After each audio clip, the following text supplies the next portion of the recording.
Et Patrick Ladouce est avec nous. Bonjour. Oui, bonjour Cécile. On parle des commerçants, des entreprises, des artisans, des sociétés libérales que vous connaissez bien puisque vous êtes directeur de région, expert comptable Fiducial à Toulouse. Fiducial, c'est 570 agences un petit peu partout sur le territoire. Et votre rôle, encore plus en temps de crise, c'est d'être finalement au chevet de vos clients et de travailler aujourd'hui presque à leur survie. Absolument. On a vécu quand même une première période de confinement extrêmement difficile. Oui. Alors nos clients, bien évidemment, ça a été une période de sidération et même de panique dans les premiers temps.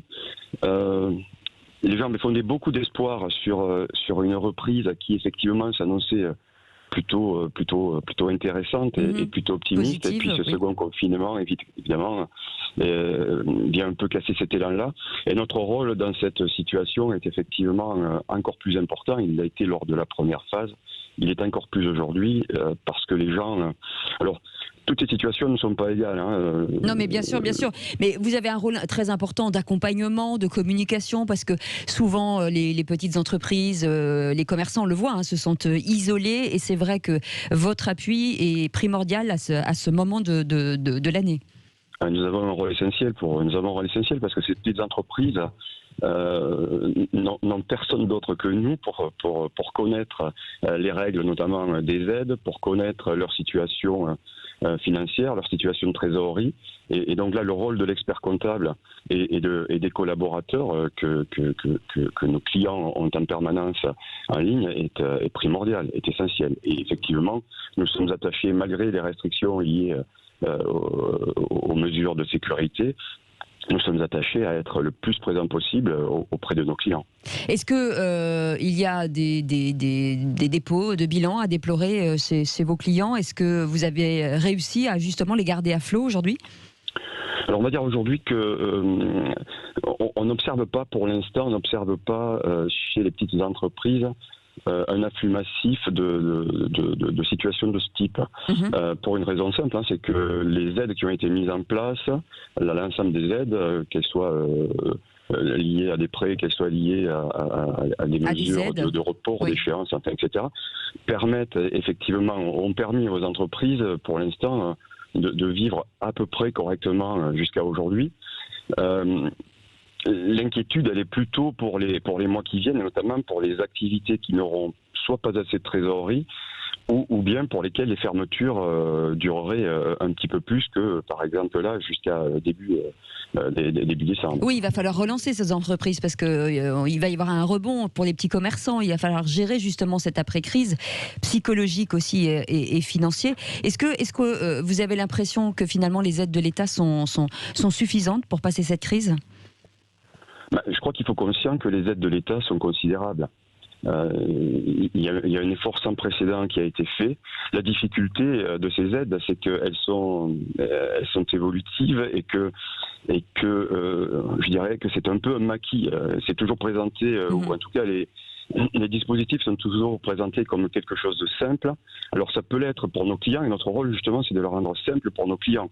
Mais ça demande au cabinet, d'une manière générale, un niveau d'analyse et de répercussion de l'information très rapide.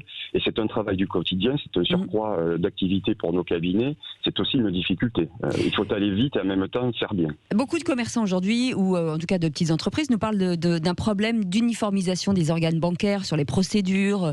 Est-ce que ça veut dire qu'à l'avenir, il faudrait travailler justement sur la simplification de ces procédures ? Absolument. Même si cette crise nous aura montré que les formidables capacités d'adaptation de l'être humain en général, des métiers qu'on pensait un peu sclérosés en particulier, on a vu qu'on pouvait tous travailler ensemble et se mettre en ordre de marche assez vite. Ce qui manque, c'est une ligne directrice très claire et avec effectivement l'implication en amont des acteurs majeurs et les experts comptables sont des acteurs majeurs dans l'accompagnement d'une crise. En tout cas, les agences pour l'instant restent ouvertes pour vos clients et pour les clients entrants, c'est quoi ? Ça passe par Internet ? Oui, bien sûr. Aujourd'hui, il suffit d'aller sur fiducial.fr. On est dirigé immédiatement sur avec votre code postal, vous êtes dirigé immédiatement sur les agences les plus proches. Et donc, voilà. Et puis dans les agences, de toute façon, il y a de la lumière, il y a des collaborateurs. Nous respectons le protocole sanitaire, mais il est important que nous maintenions ce lien de proximité. Nous avons une agence tous les 30 km sur le territoire national.